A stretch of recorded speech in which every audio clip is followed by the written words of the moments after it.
La vie, t'as deux types d'hommes. Ceux qui se battent pour un choix de carrière et t'as Juan Branco. T'as ceux qui se battent pour un choix de carrière, font taire leurs convictions intérieures. Et t'as ceux qui suivent leur feu intérieur au détriment de leur réputation, au détriment de la diabolisation. Il y a de nombreux cas d'exemple. Le professeur Raoult, grand médecin, Juan Branco, ce qui est de mon référencement, de nombreux souverains qui sont battus pour la liberté, notamment en Afrique. Il doit certainement y en avoir en Europe, mais je vais te parler de ce que je connais. Thomas Sankara, Patrice Lumumba. Tu prends tous les présidents africains qui ont été diabolisés, assassinés, et tu te rendras tout simplement compte de la liste des gens qui se sont battus pour la souveraineté de leur peuple.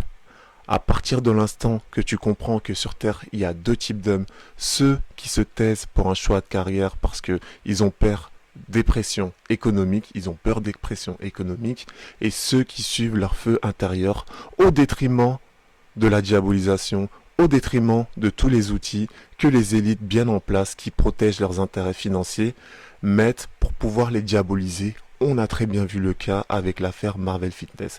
Donc dans cette vidéo, il s'agira d'illustrer la position de Juan Branco au travers de sa compréhension des réseaux cachés, c'est-à-dire de la franc-maçonnerie, et tout simplement te montrer pourquoi Marvel disait que les dés étaient pipés depuis le départ. Quand vous n'avez pas réussi à vous intégrer dans les vrais réseaux puissants au sein de l'État, que sont les grands corps, les grandes écoles, et ainsi de suite, en fait, vous essayez, et que vous êtes un ambitieux qui veut absolument accéder au pouvoir et aux ressources de l'État, vous adhérez à la franc-maçonnerie. Et Emmanuel Macron l'a montré très fort. Il y avait dans son premier cercle des inspecteurs des finances, des gens de la Cour des comptes, des normaliens et compagnie, et seulement en second rang, des francs-maçons qui avaient raté ces écoles, comme les notables de province à la Gérard Collomb, Didier Lallemand, Ismaël Émélien et Alexandre Benalla. Vous voyez, donc des personnes en fait qui avaient réussi à monter.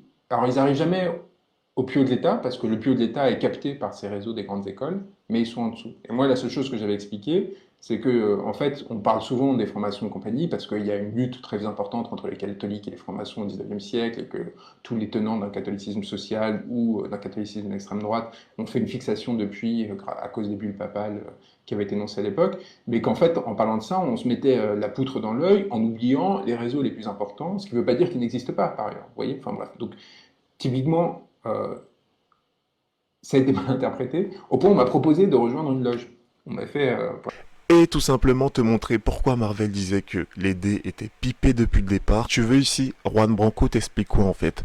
Il t'explique qu'il y a une élite déjà en place. Ceux qui obtiennent tout simplement le pouvoir ou par affiliation, par lien de parenté. Et tu as une deuxième élite, c'est tout simplement celle qui n'était pas affiliée au pouvoir de base, dont son désir de pouvoir accéder à l'élite est tellement fort qu'il passe par les voies occultes, par la spiritualité. À partir de l'instant que tu comprends l'essence, le pouvoir et l'influence de la partie des plaignants, tu comprends pourquoi le courage ne pouvait venir que d'un homme ayant la compréhension des réseaux masqués, le courage de les affronter. Aucun plan de carrière concernant ce milieu, contrairement à Crazy Sally. Un électron libre haut de conviction que le système a bien du mal à cerner. De l'instant que tu comprends ça, mon petit pote, réseau masqué, c'est le mot-clé. T'as tout simplement tout compris. Donc voilà, n'hésite pas à me dire ce que tu penses de cette histoire. Moi, tout simplement, ce que j'ai remarqué, c'est que le processus de diabolisation à l'encontre de Marvel Fitness était bien présent pour pouvoir le faire diaboliser et le faire rentrer en prison. Mais une fois qu'il est sorti, ils m'ont bien notifié que voilà, on n'a pas entendu parler de cette affaire.